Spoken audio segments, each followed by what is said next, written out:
Brad Lawler, Home Team Inspection Service. Let's face it, buddy, this was a tough past week for homes. Yeah. Oh, geez. The freezing temperatures. I think this coming week is supposed to be better, so hopefully Christmas may not be white, but at least it won't be freezing.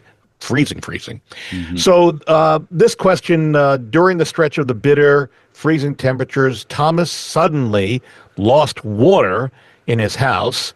In this email, he says that the issue isn't a frozen pipe or a water line tucked inside an exterior wall, which we've talked about keeping a drip going on your exterior wall pipes, faucets. Instead, the freeze hit somewhere unexpected. So, Brett, what we're hearing here, Thomas says his water meter froze. So, and he's wondering, how could this extreme cold cause a water meter to freeze, and then what to do about it?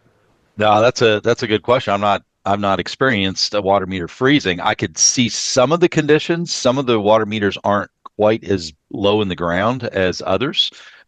Sometimes those meter boxes will fill up with water too, which probably makes it more susceptible to freezing.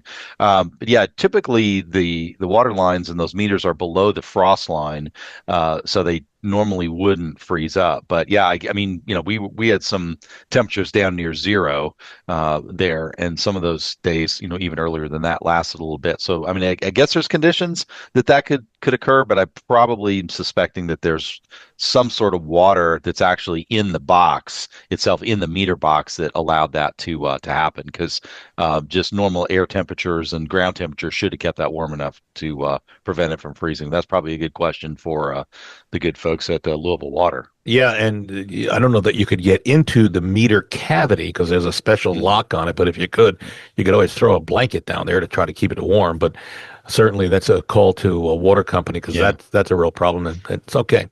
A reminder, if you'd like to see what buyers and sellers are saying about us, we're very proud of our reviews. Before you buy anything these days, I don't know about all of you folks, but on Amazon, I'm always checking reviews. You can check our reviews if you're thinking of buying or selling. Go to LouisvilleGoogle.com or LouisvilleZillow.com and check out our reviews.